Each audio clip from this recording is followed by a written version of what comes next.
workshop tonight until everybody moves up at least 1 or 2 rows. Come on, I can't talk to empty chairs. Please, come on, please. Please do me a favor. Let's make this a great event. I appreciate all of you who are brave enough to do that. Thank you so much. Thank you. I got you.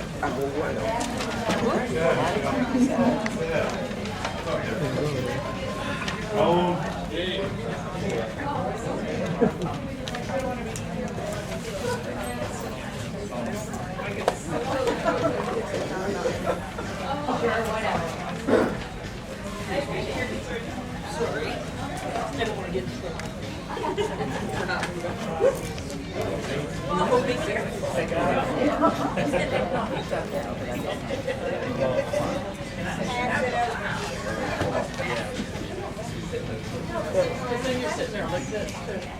Now time for the real introduction. How are you guys doing tonight? Great. Welcome to our Blockbuster Cancer Prevention Workshop, all right?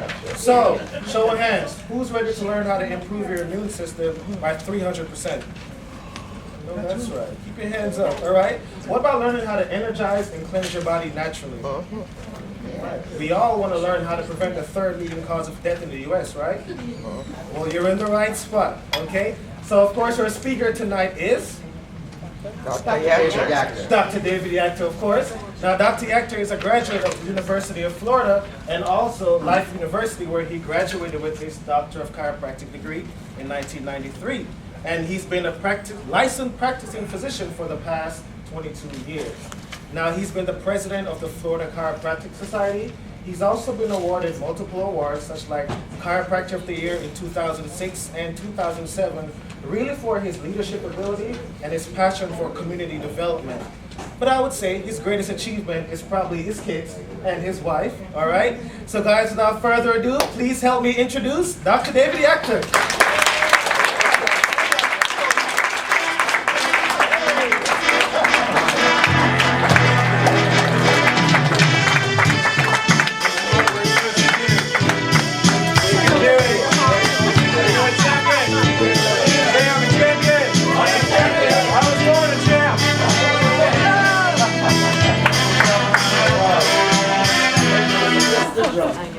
Nice work.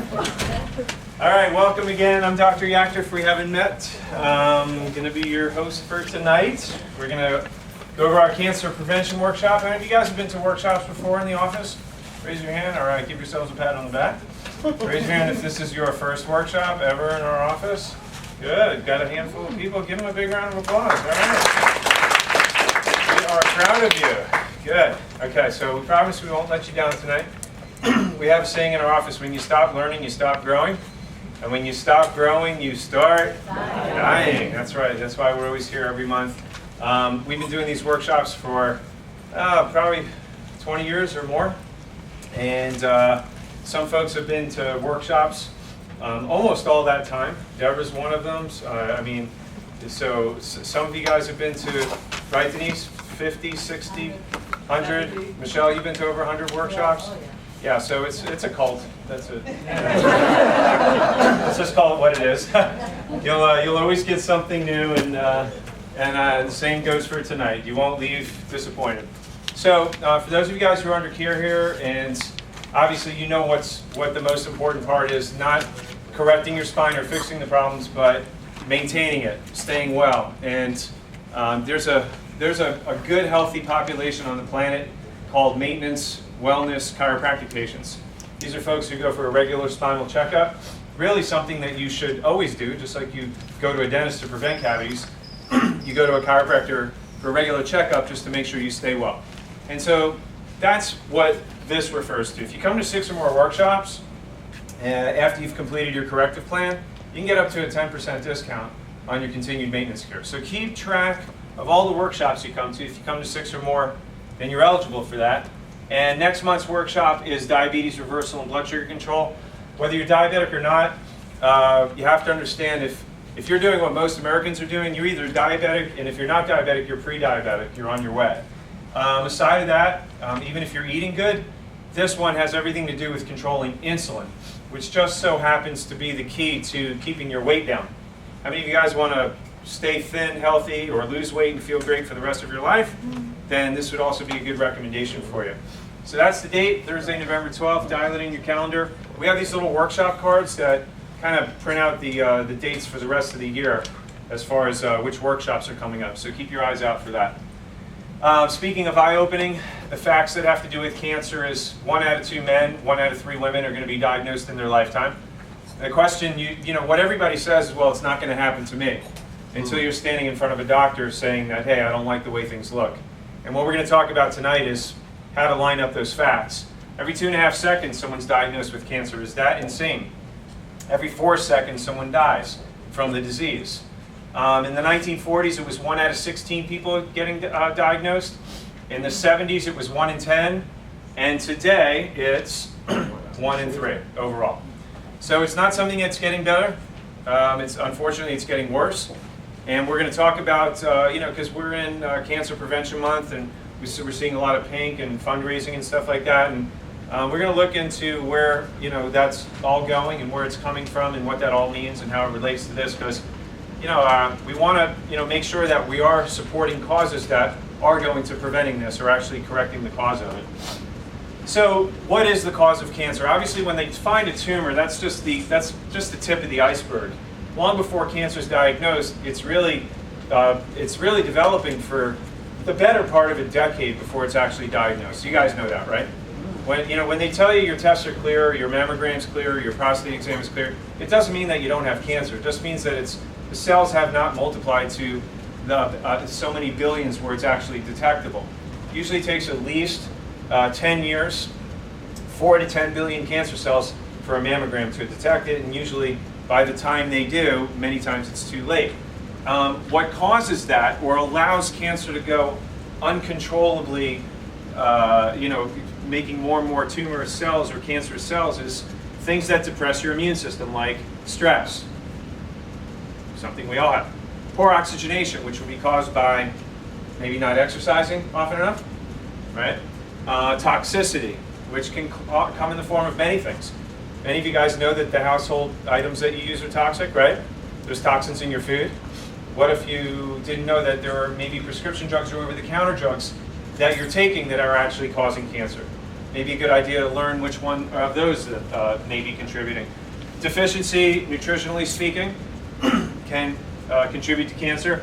Poor function, which means function of your nervous system. Your nervous system really controls your immune system. And the strength of your immune system is really going to determine whether or not your body can kill off the cancer or it's going to succumb to it.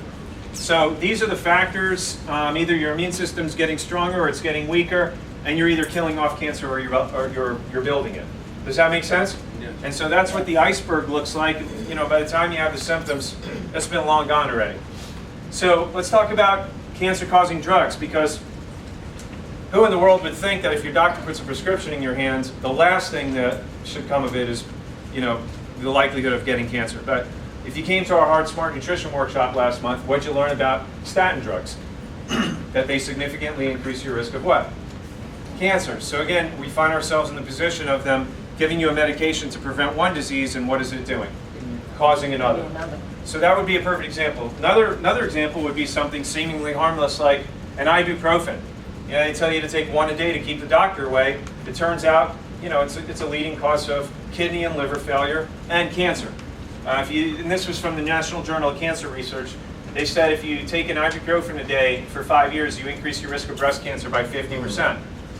If you take an aspirin a day for 5 years or more, you're increasing your risk of breast cancer by 80%. So much for the aspirin a day, huh? Again, take it for one thing, wind up with another. Antibiotics, you know, sometimes you have an infection or something that could threaten your life. Might be important to do that, but antibiotics we know have been overutilized.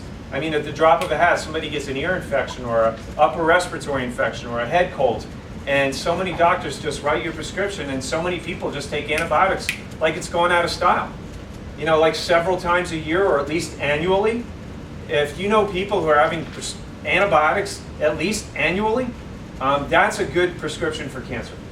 Because what do antibiotics do to your immune system? They decimate it. So you know, like everybody knows when you take an antibiotic, you're supposed to take probiotics, right? Because what does it kill inside of your gut? All the good bacteria, which just happens to account for like a good 80% of your immune system. So we're talking about, again, everything that has to do with either making it strong or weak. And you know, when the doctors give us a prescription or give us a recommendation, that's their training. But if they're not reading the journals and you are, again, you have a right to ask questions, and you don't necessarily have to do what they mandate.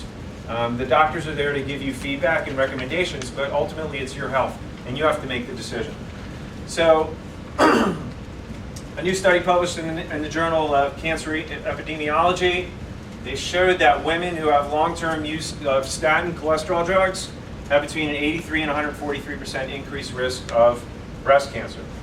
So, I mean, just personally with me, and I don't know who's on cholesterol medication or not, but I'm just saying, if it was me, I would be looking for the fastest way to reduce or get off of that.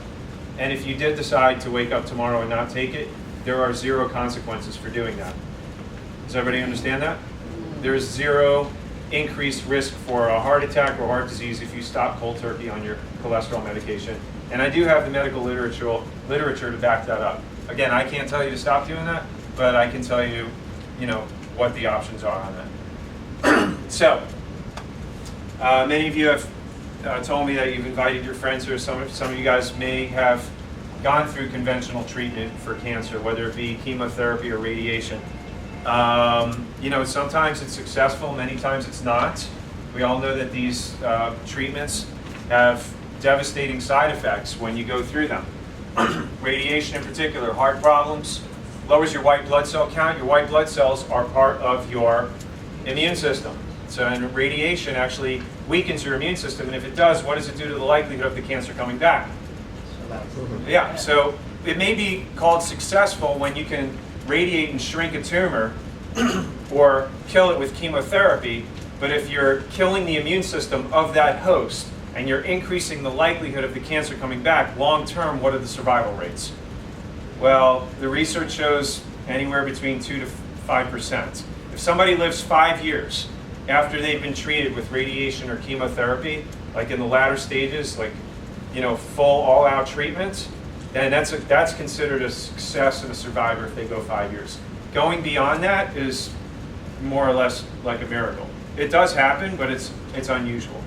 So if you ever, you know, obviously, God forbid we ever find ourselves in these situations, we have to know what the facts are and what the options are. Radiotherapy, radiation wavelengths, recently discovered at UCLA to transform breast cancer cells into highly malignant cancer cells with 30 times higher malignant post-treatment.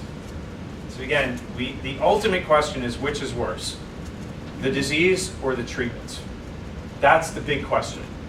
And when a lot of oncologists were interviewed, many oncologists I've read interviews that said they would never ever take chemotherapy because of that, or radiation.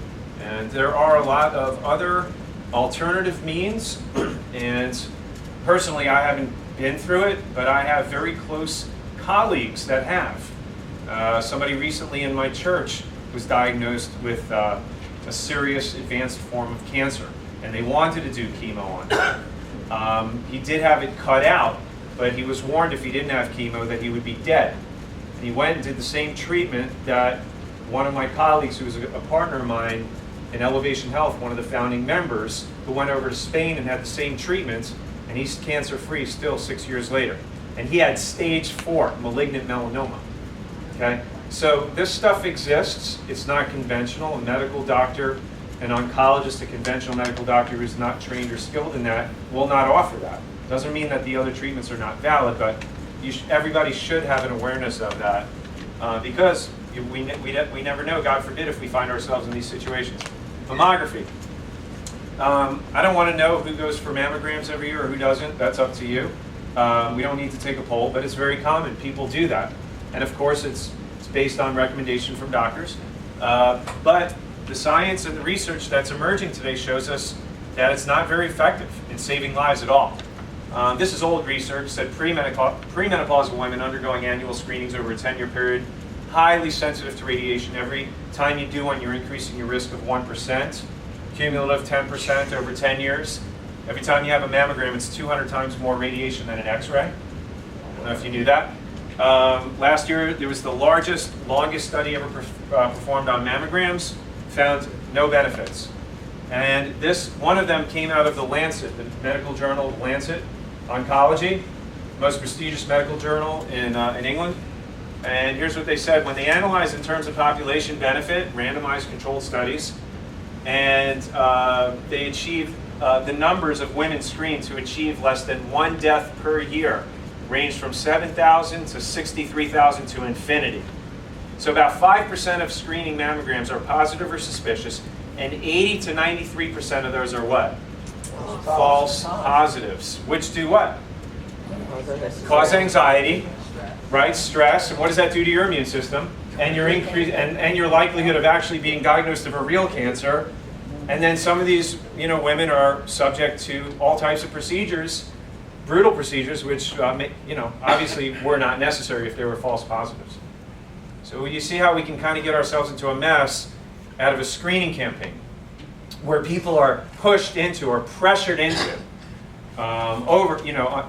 unnecessarily to these tests, these screenings, and the over-awareness that's been created.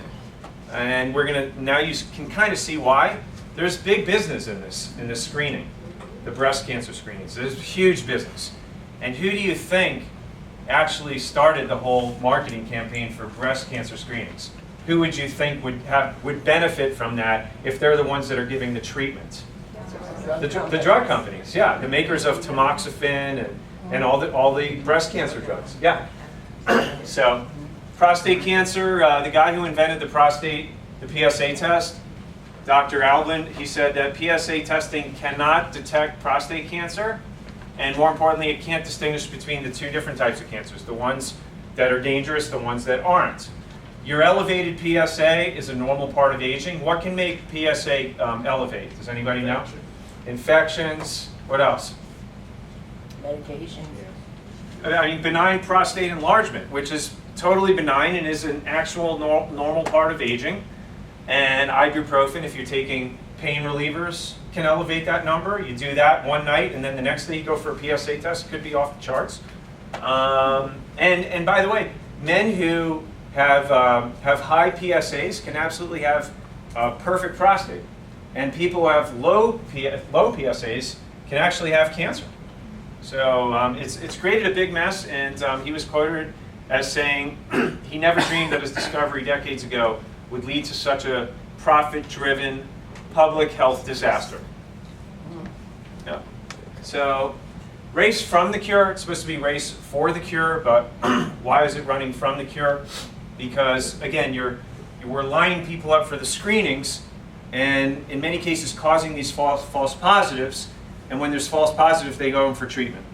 So it's not going toward the cure, it's going in for more cancer-causing drugs, which lower your immune system, radiation, chemotherapy, and actually destroy and decimate your immune system. You look at it, it's permeated our culture. As a matter of fact, some people are shamed if they're not wearing pink. I don't like to poo-poo it from the standpoint of all of us wanting to help humanity. Please don't take it the wrong way. If you are a supporter, I admire that. But let's just look at where it comes from and what it's going to.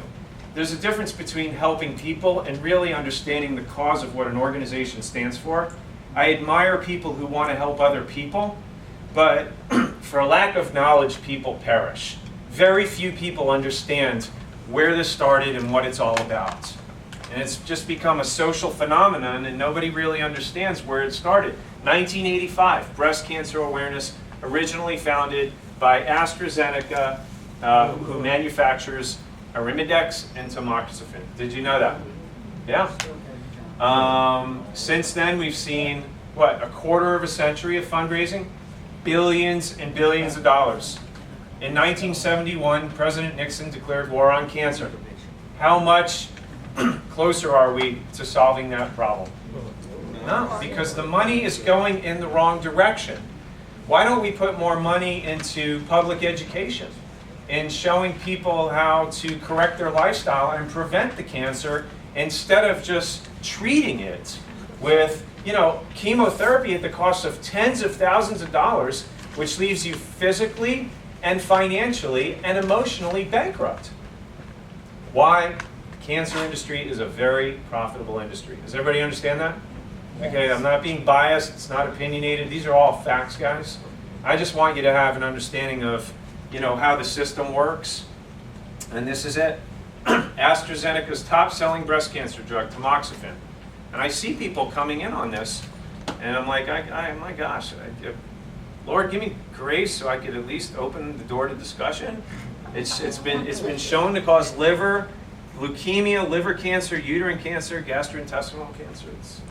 Again, the Bible says, for lack of knowledge, people perish. And it's all published in medical journal. So I want you to listen to this. This is a perfect example. I need an adjustment. whole different person. 54-year-old Herlinda Garcia was diagnosed with stage 4 terminal cancer in 2009. It was discovered while having a benign tumor removed from her breast. She reportedly fell into a depression, giving away most of her belongings and even writing out a bucket list. She went through 7 rounds of chemotherapy, which turned out to be all in vain, as she never had cancer in the first place. It wasn't until doctors treating her for anxiety performed some scans that they began to suspect she may have been misdiagnosed. Doctors in Houston, giving her a second opinion, confirmed that she never had cancer to begin with. Here she is before and after her chemo. According to the Houston Chronicle, a judge awarded the part-time civil process worker $367,000. She told the paper, "No amount of money is ever going to cover what I went through." But pinning medical malpractice on the doctor responsible for the misdiagnosis could be tough. He died in March. From ascending. So again, it's what not to do, but what to do instead. So let's talk about, what we do have control over, and that is knowledge and making decisions. You can't put your faith in any doctor's word, not even mine. You have to do your homework, you have to have knowledge, and from there, you make decisions. It's very common for people to say, hey, cancer runs in my family. I already know they're going to surgically remove my breasts just as a preventative. And when I hear that, I'm like, what? Are you insane? If cancer runs in your family, your genetic tendency for cancer or any other disease is never more than 2 to 5%. 95 to 98% of whether or not you get cancer or any disease has to do with your lifestyle. It's called epigenetics. It's outside the influence of genetics. In other words, there are things that you can do to influence genetic expression and the outcome of that. Does that make sense? So you're not a victim just because someone says it runs in your family. You're going to get cancer. It doesn't work like that. It's a good scare tactic, but it's not accurate and it's not the truth. So your environment will determine what the outcome is, and you subject yourself to either a good environment or a destructive environment. And of course, you guys know a lot of it has to do with diet and your habits, smoking, drinking, stress, nerve system interference, all of these things. And that's what we're going to dial in and drill down on right now. That's why you've seen the Core 4. I've told you this is a healthcare system, delivery system, which makes sure that you focus on all the fundamentals which are going to help you create a healthy internal ecosystem so that cancer or any other infection finds it a non-hospitable environment. And when you give your body what it needs, it becomes a strong host that scavengers, bacteria, cancer, and viruses cannot survive in. Does that make sense? That's what the Core 4 does. It allows you to focus on all these things. Oxygenation, nutrition, stress management, education, proper nerve system function. All of these things are going to determine the strength of your immune system, which obviously is going to determine your genetic expression. Right or right? Yes. Okay. So let's watch this from some leading experts. 1 out of every 2 men and 1 out of every 3 women will be diagnosed with cancer. But despite those huge numbers, most individuals don't know what that really means.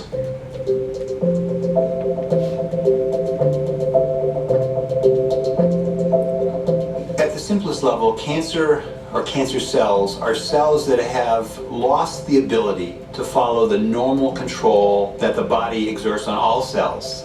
In our body, we have billions and billions of cells, and they have different functions. It's a very complicated process under incredibly phenomenal control. And if something goes wrong and that control is lost, then particular cells escape the normal control mechanisms, and they continue to grow, and they may spread. That's what we call cancer. Those cells together, we would call that a tumor.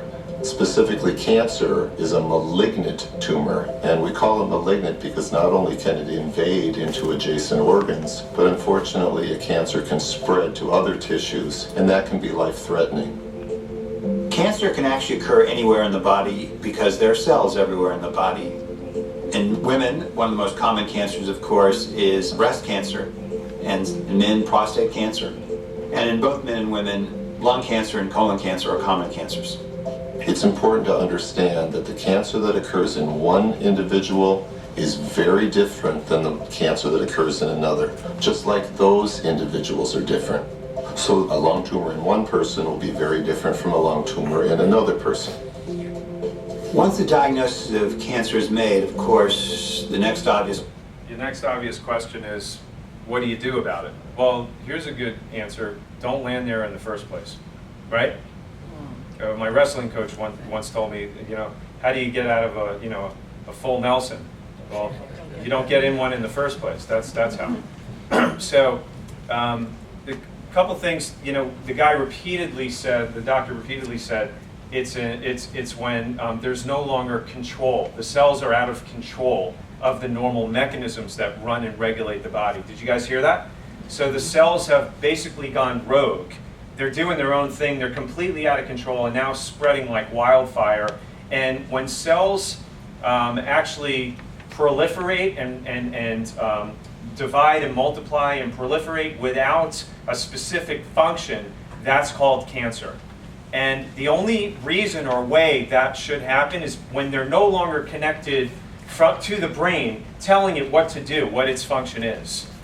So let me ask you a question. What connects the brain to every cell, organ, tissue in your body? Your spinal cord, your nervous system. Now, is it possible for there to be distortion in that nervous system, or let's say a short-circuiting in your nervous system, which could interfere with the normal communication and regulation of those cells from the brain to the body? Is it possible for there to be neurological interference? Yeah. If it was possible, how could that happen? Subluxation. That's when the bones in your spine shift out of normal position. So now instead of protecting the spinal cord and the nerves, the pathway carrying that intelligence from the brain to the body, now it's interfering with it. Now you have a distortion in the mechanism of communication. That would be like me talking to you with my hands in front of my face. Can you hear that message clearly? So if you guys are cells and you can't hear the message, what are you going to do? Whatever you want, and it's going to be chaos. And that's what subluxation does. Okay? It creates dis-ease. Dis-ease. A lack of ease of communication from the brain to the body. When there is a lack of ease, when there is a miscommunication or a discommunication or a dysfunction, then you have disease with no hyphen in it. Disease is the end result of dis-ease. Dis-ease is a condition of breakdown where the brain is no longer in control completely of the cells, organs, and tissues. And what did we say causes that?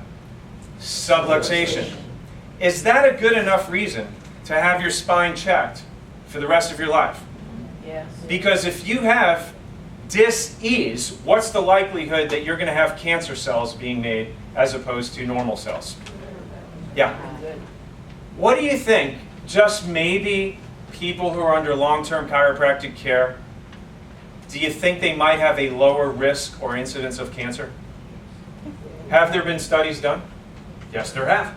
1975, New York University. Dr. Ronald Pirro did a study, and it was at a cancer research center. And he took a bunch of patients with cancer, and he took a bunch of patients with who didn't have cancer, and then he took chiropractic patients without cancer. And he had control groups on it, and what they found was that the chiropractic patients' immune systems were up to 300 times stronger than the average people, or the people that had cancer, I'm sorry. I was thinking of another study as I was finishing that. When I was in school, it was 1990, and there was a paper that was published on patients that had AIDS, right? And the effect of chiropractic adjustments on the immune system. And they did one adjustment right here, the atlas, because that's what wraps around your brainstem, and those are the control centers for your immune system. It runs and regulates all these receptors and the communication parts for the white blood cells and everything else. So they did this study, and they adjusted all these patients with AIDS, right? They gave them real adjustments, and in this study, they had a group of people that didn't have AIDS, and they had two groups of people, and they found that the people who got the real chiropractic adjustments who had AIDS, their CD4 count, their white blood cell count, actually went up by 48%. So it clearly showed how effective the adjustments are to strengthening and boosting the immune system. So what did I do when I graduated? 3 years later, I came out and I volunteered my time at an AIDS shelter here in Fort Lauderdale called Think Life. And I gave away my services. I just went there, and all I did was adjust their necks. And I said, I'll give away my services, but I need to have basically your report card. I want to see your blood count. And they give it to me every month. They'd come back, and I'd watch their white blood cell count go up and up and up. And so, for myself, my family, this is something we've been doing. My kids have never had a drug in their life. They've never had a prescription or an over-the-counter drug. This is the real deal. If you want to minimize your trips to doctors, stay off of medication, out of hospitals, it is difficult, if not impossible, to do that without having your spine checked on a regular basis so that you can stay clear and your brain can have no interference and be in complete control of the cells in your body. Does that make sense? Yes. Okay. So your nervous system is Houston control. That's what that is. Dr. David Felt, University of Rochester School of Medicine, said nerve fibers go into virtually every organ of your immune system. They found that if you took the nerves away from the spleen or the lymph nodes, you stop the immune response dead in its tracks. And every person has cancer in their body. We know that. You just don't know it until the cells have multiplied to billions. And when the immune system weakens too much, that's when cancer multiplies uncontrollably. So what controls whether or not you're getting cancer? It's your what? It's your immune system, which is controlled by your nervous system. How many of you guys have seen this chart before? It shows you where the nerves branch off between the bones and the spine, and they go to things like your brain stem, your lungs, which obviously these are the nerves which go to the breast and the cells in the breast, your thymus, your spleen, your reproductive organs, your prostate. And again, how important is it to have proper nerve supply if the nerves are what's bringing the messages from your brain to make new healthy cells? This is what stops that from happening. That's subluxation. Now, Dr. Chung-Ha Soo at the University of Colorado, they did a study back in 1970. And this is an actual study. I saw it on video. They used an oscilloscope, and they showed the decrease in nerve impulses by just literally applying the weight of a dime to one of these nerves. Is that painful, the weight of a dime? Of course not. So when you have this going on, it's no different than a cavity. Do you feel it in the beginning? No, you feel it in the end stages when you're in pain. And by that time, you've lost 50% nerve supply to your prostate over the last 10, 20 years. What kind of shape are you in there? Not good. That's why you must have your spine checked on a regular basis to make sure that there's no interference, whether you have pain or not. How many of you guys want all of these parts and organs and cells and tissues in your body working at 100%? That's why you get this check, to make sure that those nerve channels are clear. Now, if you're under care here, if you're a patient under care in the office, that's why we do these checkups. We'll do the thermal scans every 3-4 months just to make sure, because most of you guys are feeling better than you ever have. But you never know. The objective test doesn't lie. That's NASA space technology, EMG. We use that, and that kind of tells us where the nerve blockages are. For those of you who are guests, if you have symptoms, if you're having like neck or back pain, numbness, tingling, headaches, whatever symptoms that you've got, when you run this scan, it'll pinpoint where the problems are. And then obviously this would be what a post scan looks like, or a nearly normal one. There's obviously a big difference there. Now, let me ask you a question. If you didn't have any symptoms at all, and we did a scan on you like that, and that's what came up, and you were pain-free, is that good or bad? Good. One person says good. Most people say bad. I agree with Jim. It's good. You know why? Because if you don't have symptoms yet, and you know that iceberg, again, you don't know what's down there, and you're just looking at the tip of the iceberg. Oh, it's a little one. It's not a big deal.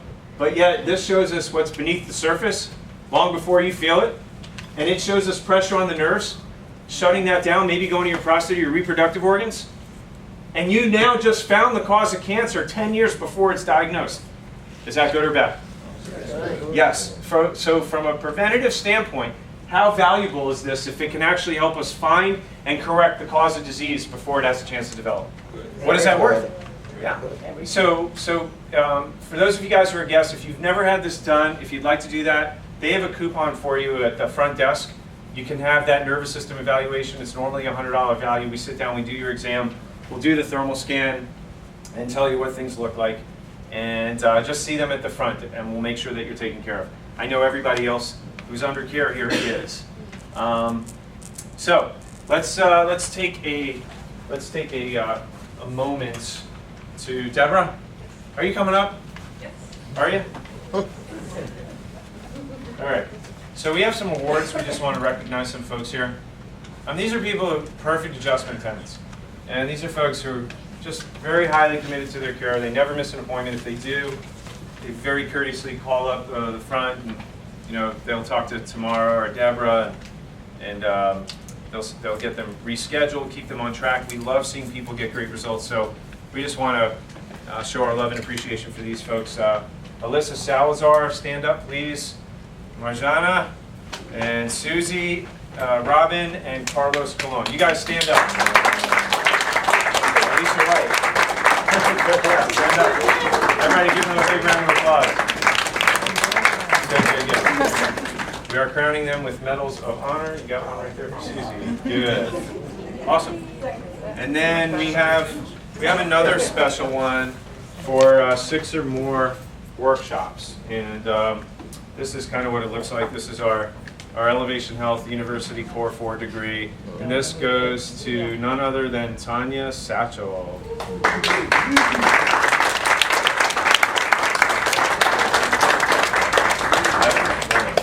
Okay, let's take a quick break. Come stand up, turn to the right. Put your hands on the shoulders of the person to your right. And I want you to squeeze, get that blood going. Wake them up. Wake them up. Good. And then let's do a karate chop. Good.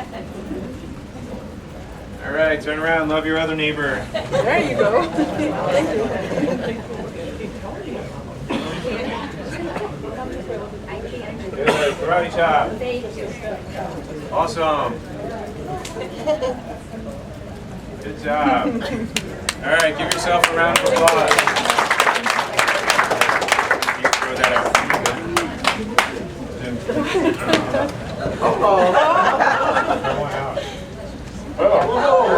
Here's another one. All right. We got winners. All right, so how does cancer do its ugly work? Localized cancers are the ones that don't spread, but the ones that metastasize, these are the ones that we have to pay careful attention to. At the time of diagnosis, 76% of lung cancers, 55% of colorectal cancers, 37% of breast cancers have already spread, and it's the inflammation that causes them to spread. It's the what?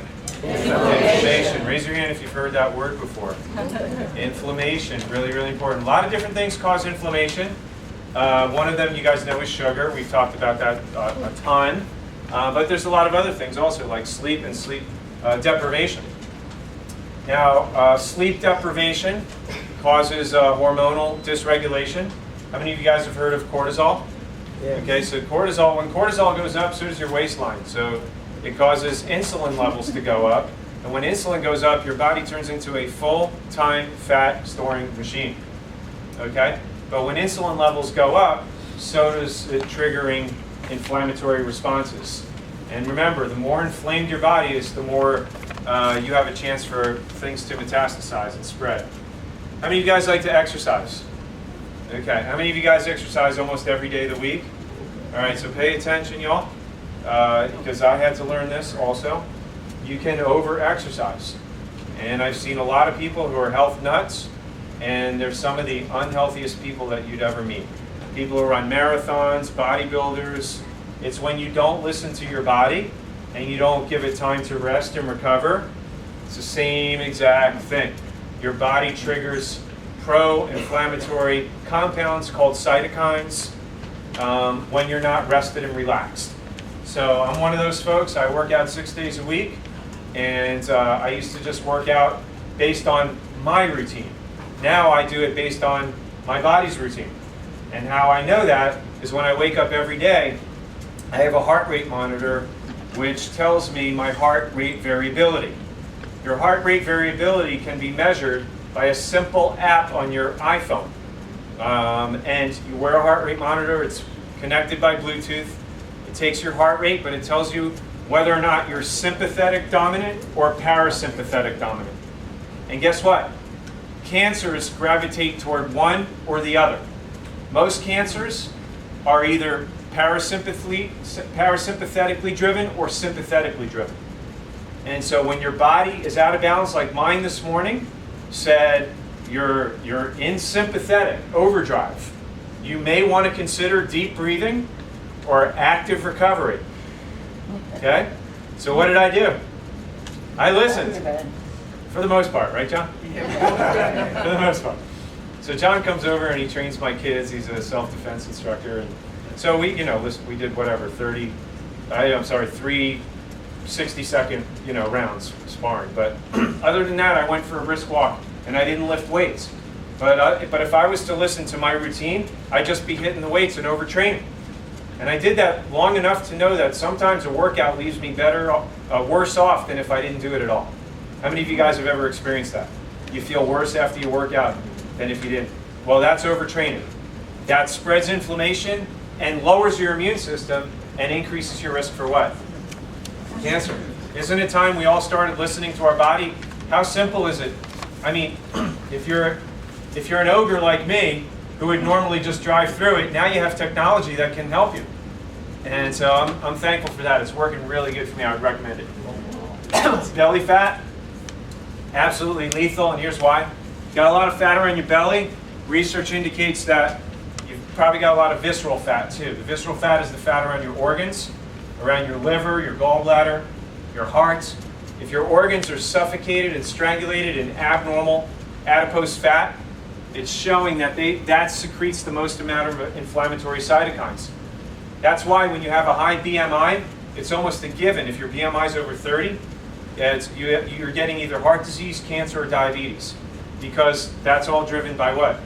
Inflammation. In our office, we have something called the Nutrimos program. And by standing on a scale, which puts a low-level electrical impulse through your body, it can measure the difference between fat, water, and muscle. It actually measures your visceral fat. It tells you if you're in the danger zone or not. It measures your body fat, your BMI, and all you got to do is stand on that scale. If that's something that you'd like to do, just go to the website, make an appointment right there. 954thin.com. 954thin.com. If you're a patient in the office and you haven't done that, it's complimentary for you. For everyone else, it's $27. And we sit down and I go over everything with you on a one-on-one consultation. It's normally $99. But if you are a candidate, let's say your BMI and your visceral fat comes out in the red, and you are at risk, there are specific formulas that we put together based on something called resonant frequency technology. And then the computer actually finds out what's out of balance causing your body to store fat. And your body talks back to the computer and says, I need this, this, and this. So there are specific formulas that are created and bring everything that's out of balance back into balance. And that's pretty much what drives the program. we have these little drops, and they're weight loss drops, they're detoxification drops, and energy hormone drops. So it gets your hormones, neurotransmitters, and organs, toxins all in balance. But it's customized, it's personalized, so it's and it works. I mean, it works dramatically. The technology really gives you an unfair advantage. Anybody can lose weight. I told somebody in my church that last night. It's like, anybody can lose weight. It's not a big deal. Anybody can lose 10, 20 pounds. It's not rocket science. But to have the technology that literally can pinpoint, bullseye, targeting abnormal fat, I've never had the ability to do that. Nobody has until you have this technology. So it gives you an unfair advantage, and you watch on that spreadsheet how all that abnormal fat goes down. It leaves the good stuff like the muscle and the water, but the abnormal fat goes away. Hi, my name is Clay. I've been on the program for over 45 days. I have lost over 45 pounds. So my other name, George, he's no longer here. This is the new me. And if you're going to be on this program, trust me, it will work. There's another lady. Just want to show you a woman's perspective. Hi, my name is Carol Clevin, and I've been on the program for a little over 40 days, and I've lost 31 pounds, and I feel wonderful, without a doubt. Medicines I've had to lessen on my cholesterol medication, and I just feel great, full of energy, and can't complain about it. So again, just giving you guys some solutions. When you have the technology to remove that fat, that is a big component of what drives inflammation and a big underlying cause of cancer. So I wanted to share that with you. Something else that we need to focus on is sugar. Sugar, like, listen, I know it's no different than a drug. It's no different than somebody, having cocaine or alcohol. When you're addicted to something, it creates a chemical cascade of effects in your body. And sugar and foods do the same thing. And when that happens, it's because of a neurotransmitter imbalance. Unless you can bring those neurotransmitters back in balance, you're in big trouble. You can fight all those cravings that you want, but you got to get those chemicals, those neurotransmitters back in balance. But here's the deal, with sugar, that is a killer. Not just because it makes it hard for us to keep our weight down, but because the cancer, whatever sugar you have, however much or little, the cancer literally scavenges it and hijacks it to create more cancer cells. So if you haven't seen this, I wanted to share this with you. If you limit your sugar, you decrease your chances of developing cancer. Absolutely. Cantley, a Harvard professor and the head of the Beth Israel Deaconess Cancer Center, says when we eat or drink sugar, it causes a sudden spike in the hormone insulin, which can serve as a catalyst to fuel certain types of cancers. What we're beginning to learn is that insulin can cause adverse effects in various tissues. And of particular concern is cancer. Why? Nearly a third of some common cancers, including breast and colon cancers, has something called insulin receptors on their surface. Insulin binds to these receptors and signals the tumor to start consuming glucose. So this is your body eating. Every cell in our body needs glucose to survive. But the trouble is, these cancer cells also use it to grow. So if you happen to have a tumor that has insulin receptors on it, then it will get stimulated to take up the glucose that's in the bloodstream. So rather than going into the fat or the muscle, the glucose now goes into the tumor, and the tumor uses it to grow. So you've just seen that tumor turn blue, which is essentially reflective of the glucose going into it. That's right. So these cancers, much in the same way that muscle will say, hey, I'd like some of that glucose. The fat says, I would like some of that glucose. The cancers have learned how to do this themselves as well? Yes, so they have evolved the ability to hijack that flow of glucose that's going by in the bloodstream into the tumor itself. The question is, why would they evolve the ability to hijack glucose? And you just stop and look at the world that we live in. That's dominated by the food industry. That does what? Dumps sugar into everything. Did people eat like this 100 or 200 years ago? No. It's genocide when you stop and think about it, all for profit and greed. So we're smarter than that. We know what to do instead. But when you go to a hospital, what kind of food are you getting? They're like literally right after your chemotherapy treatment, they're giving you what? All the stuff that breaks down into sugar. White, starchy, flour-enriched stuff that's gonna, not help with the healing. Leaving every doctor's office. What do you take the sweets, the candies, and you know, you just got to look at it for what it is. The standard American diet, 62% of what we eat is what? Processed foods, which trigger inflammation. Oils. What kind of oils? Not olive oil, you know, not flaxseed oil, but the oils that they package these foods in, like sunflower oil, safflower oil, vegetable oils, partially hydrogenated oils, you know, margarine, trans fats. That's like the majority of our diet. And then we have sweets and refined grains. Where did that come from? Elementary school? Hello? I'm not blaming you, teachers. You know who you are. You don't have to hang your head. The state gives us the curriculum. I know. I'm just messing with you. Don't hang your head. It's okay. But that's what the curriculum is given to us. This is what we're told to teach the kids. And so, of course, they go for all of that stuff, and we wonder why now more cases of diabetes are being given to kids than adults. You know, so this is what we have to change, guys. This should be little to non-existent. And you know, for those of you guys who have done the Nutrimos program, phase 2 is when you're doing your proteins, fruits, and vegetables. I live in phase 2. I don't ever stop phase 2. Proteins, fruits, and vegetables. I am the same weight as I was a year ago when I did it. My waist went down 3 inches. Hasn't changed. Still wearing the same pants I wore when I was in high school. It ain't changed, and I ain't gonna let it change. All right. So I eat the same thing. I just eat 3 times as much because my metabolic age dropped by 15 years. I have the metabolism of a 30-year-old, even though I'm 46, because I don't let my insulin get out of control. So I don't eat anything that's going to drive insulin, cause fat storage, or spread inflammation. You know, I just won't. And my kids, my wife, they'll be eating cake. Like last night, we went to Sweet Tomatoes, and they're eating ice cream and cake. I'm like, good for you. I ain't doing it because the quick hit of how good that tastes is not as valuable to me as how good I feel when my insulin is steady and when I put on my pants in the morning and they're nice and loose. Anybody resonate with that? You know what I'm saying? Good. So when you get to that point, it's not very difficult to maintain that lifestyle. Does that mean that I don't like pizza or I like most of the week I eat good? You know, like on the weekends I'll go out for dinner. I'll take my wife out. We'll go out. We'll have whatever. You know, but most of the time, you know, just stay away from the sugar and weigh yourself every day. For goodness sakes. You don't weigh yourself every day, you'd be surprised how fast things get out of control. And then how hard is it to get back, right? So these are some of the things, and you know, obviously turn that around and start gravitating toward this thing that I've been talking to you about the last 3 months. I found something that's super simple and super easy. It's called the paleo diet. I didn't invent it, but it just so happens to be exactly what I do and what I teach my patients to lose weight and to keep it off. Stay away from all this stuff. You know, like the dairy, the cheese, that's not going to kill you.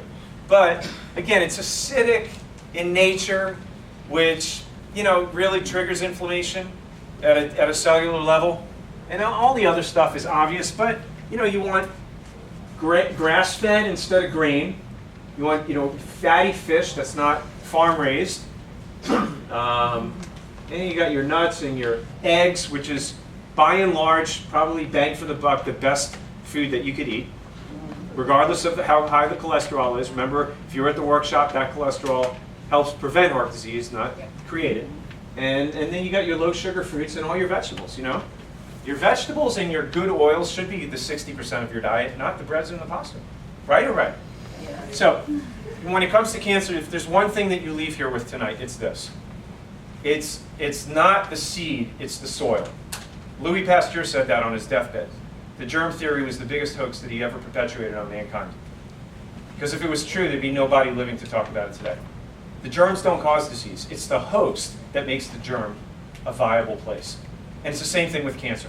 Cancer does not grow in a strong, healthy body, a strong, healthy environment. When we subject ourselves environmentally, or stress and all the other things, and our body becomes weak and sick on the inside, it's like a fish in dirty water. You just throw the fish out, or do you change the water? Right? So when you radiate a tumor or you do chemotherapy, and again, depending on where you catch it, okay, whatever choice that you make, just understand that we're not correcting the cause. The cause of the cancer, in other words, the cancer grows because of the environment, which is inside, right? So we have to clean up the environment. Whether or not you choose to do, you know, conventional treatment, chemotherapy, radiation, Lord knows a person needs that more to clean up their internal environment, to decrease the likelihood that they're going to have that come back. So cancer will not come back, or it won't start in the first place if that internal environment is strong. So we got to change the water. Now, how many of you guys would like to go swimming in that swimming pool right there? That green muck? How does that happen? Now, if you got a good person taking care of your pool, and they're putting the chemicals in, it's got good pH, right? And that wouldn't happen. But if the pH goes out of balance, that's when algae and bacteria have an opportunity, keyword, operative word, what? Opportunity to survive and thrive. No different than cancer. So that pH is no different in our bodies. The pH, the optimal pH for your body is slightly alkaline, a little bit over 7. Now, when you have a lot of sugar, and you have lots of coffee and lots of processed foods and breads and alcohol and stuff like that, it obviously takes our pH into the acidic terrain, which would be the equivalent of the environment of that pool. That's what happens inside of our body. When we start to alkalize, we take those blood cells that are deranged, that are chaotic, that are damaged, and when we start alkalizing and start eating good and creating a good internal environment, that beautiful swimming pool is exactly what those cells operate in. And these are cells in your body that need to be functioning fully under the control of your brain, right? And so you want to make sure that they're in good, clean plasma, a good, clean environment, and then they're not stuck, clumped together by anything that could damage them. And that's what we need to do to start eating good and oxygenating and alkalizing to enhance proper cellular function. When we're eating, lots of sugar and starch, processed food, it destroys all that. So good stuff in, good stuff out. Bad stuff in, bad stuff out. We also start reading our labels. You'd be surprised at what's in there, how much sugar, right? High fructose corn syrup. What's the next thing? Corn syrup. What's the next thing? Glycerin. Glycerin. What's the next thing? Sugar. What's the next thing? Cornstarch. What's the first 5 or 6 things? Sugar. It's all sugar. If you keep going, look, caramel color, right? Wheat flour, enriched flour, grain, oats, sugar, some more corn syrup, honey, dextrose, which is what? Sugar. I mean, like there must be 60, 70 ingredients in there, and it's almost all what? Sugar. You know what this comes from? You know which box of healthy snack bars this comes from? Nutri-Grain. Yeah. So beware of clever marketing. It's all sugar and all bad fats. All the things that spread what? Inflammation and cause cancer. So beware. Read the labels. And again, in the end, it doesn't matter if it's organic or grass-fed. If the price tag is more, it's still less than a bag of chemotherapy, isn't it? Yeah. In the end, the healthiest foods will always cost your health the least. So make sure we get those good fats. Coconut oil, coconut milk, flaxseed, olive oil. Guys, I can't tell you every day. It's just like dip that bottle over. I don't count it on a tablespoon. I just go and go and go until it's all over and I can't see anything anymore. I drown it, it swims in it. You don't get fat from these good fats. They help your body actually burn fat, and they're anti-inflammatory in nature. Did you know that? They actually put out the flames of inflammation. They're firefighters, basically. Almonds, avocados, walnuts, butter. Talk about fat burning. Man, I can't tell you. Every time I have a meal, I have to make sure I have some sort of fat in there. If you want to burn fat, you have to have what? Fat. So these are all the things that we need to make sure every meal. A lot of you guys have meals and you don't pay attention to the fat. You got your protein, you got your quinoa or your sweet potato, but you got no fat. That's not the way to do it. You have to have fat in every meal. That'll help you keep your weight down, it'll help keep your brain running, and it'll help keep the inflammation down. So you got to have fat for breakfast, with the coconut, with the butter, whatever you're going to do. Almond milk, almond butter, you got to have fat. You got to have that for breakfast. It's got to be a big part of your breakfast. Same thing for lunch, same thing for dinner. I love having butter on all my vegetables. When I go to Longhorns, if I go to steak, I put butter all over my steak. But I try to use organic, Kerrygold stuff. I try to use that on whatever and whenever I can. Okay, and just because I know how good it is for my brain and my body. And the best part about it is it helps keep you lean. Anti-breast cancer foods. Let's go through these real quick. Red cabbage. They have compounds in them that actually fight breast cancer. Pomegranates. How many of you guys like pomegranates? They have a new drink called Palm. My son drinks it. I'm like, Palm? What? Palm? I don't know. Well, now I know. So it's a big craze going on because there are laboratory studies that show that it actually blocks an enzyme that converts androgen to estrogen. And high estrogen levels are correlated to high cancer levels. So that's important. Beets, radishes, carrots. Anytime you see orange on the skin, whether it be like on bell peppers or carrots, or the skin on a sweet potato, or the peel on the apple, anytime you see that and you see beta carotene, rich in cancer fighting antioxidants. So you want to go for that. Apples,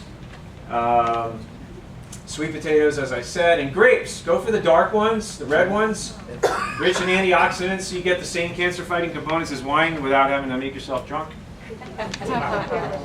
So you got your immune system boosters, as I just said, and then you got your cancer fertilizers. You know, like we talked about. You got all your trans fats. You know, it's just that's what irks me when they're giving all my kids all this stuff. You know, the donuts and the cereals, Yoplait. What about the yogurt? You know, it's like I thought yogurt was healthy. You open up one of those. You look at the profile on one of those Yoplaits, you'd be surprised what that stuff got in it.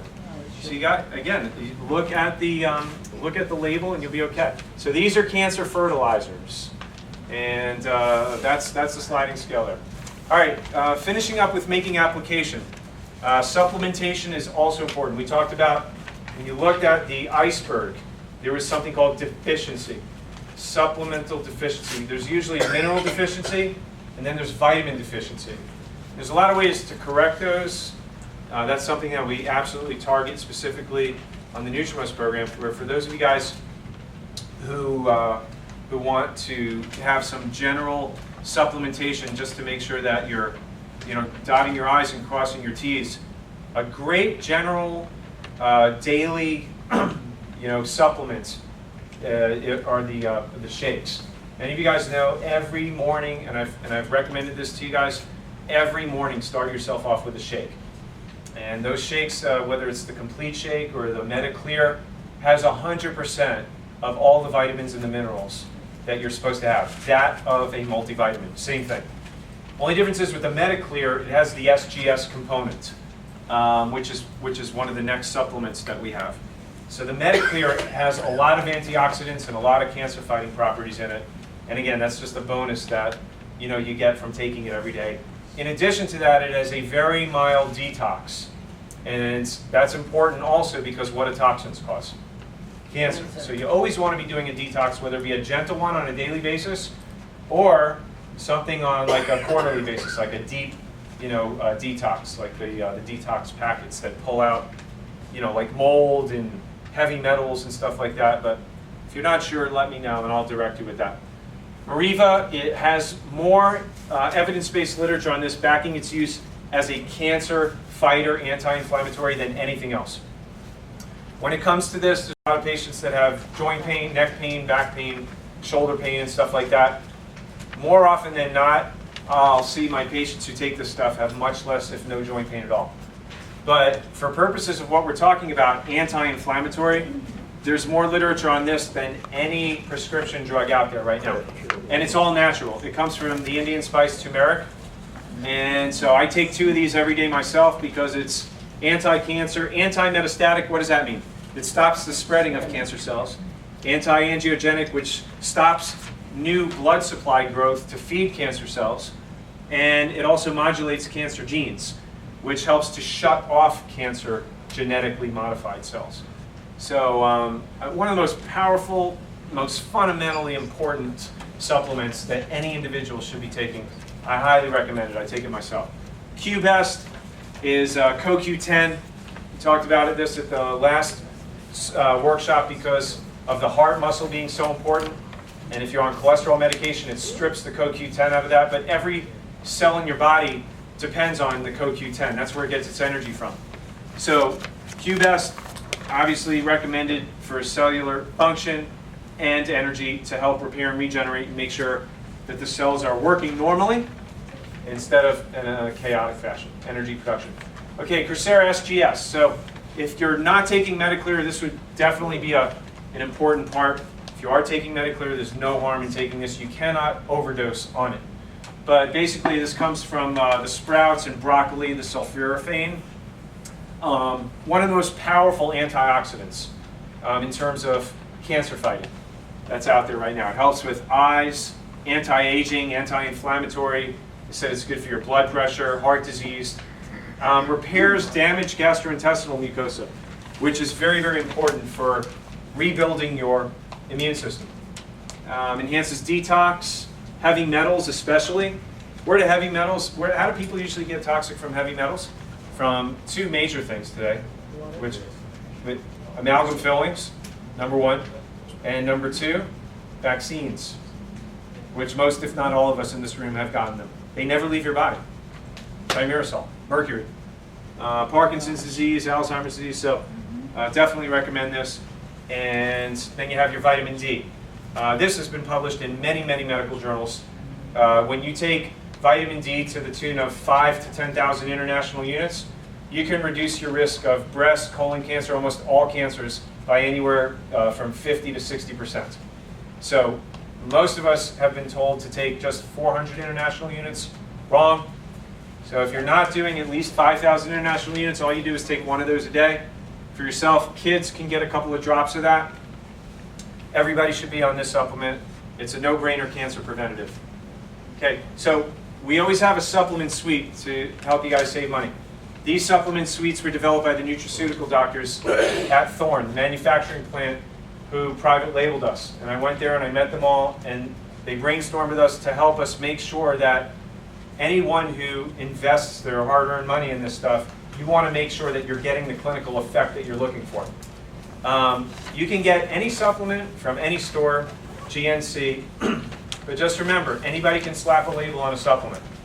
And when they use magnesium stearate and all the binders and fillers, they keep their labs clean. The problem with that is that it clumps all of the material inside that capsule together, not making it bioavailable, which means your body cannot absorb it, and you wind up urinating it out.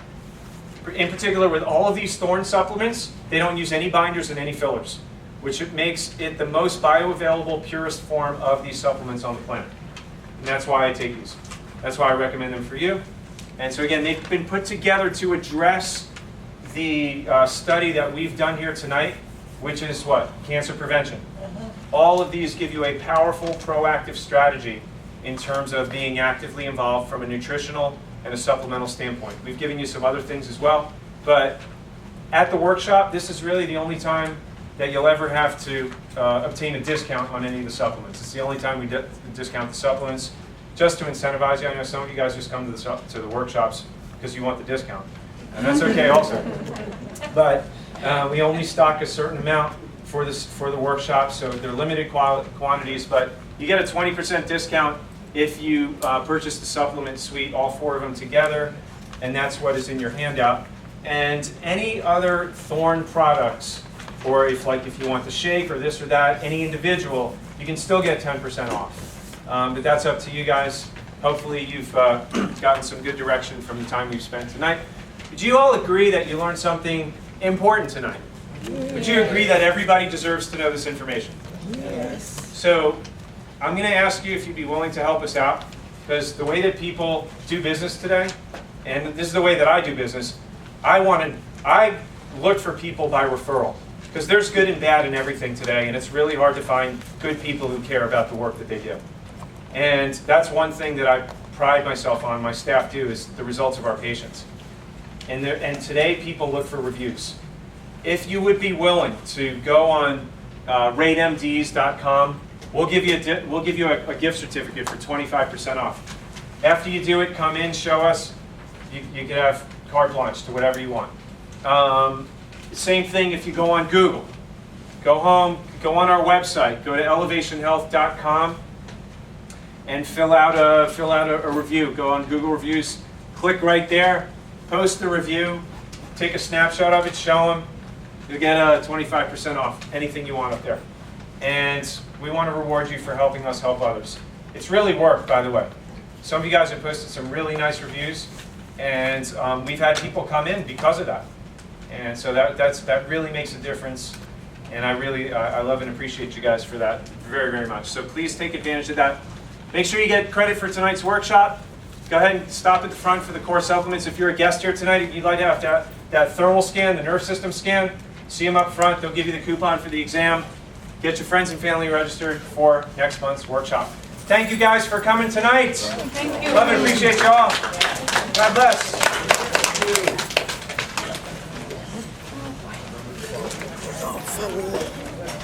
If anybody come from here, have to walk home.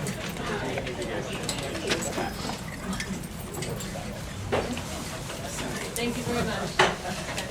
You're welcome. Thank you. Thanks for coming, guys. Yeah.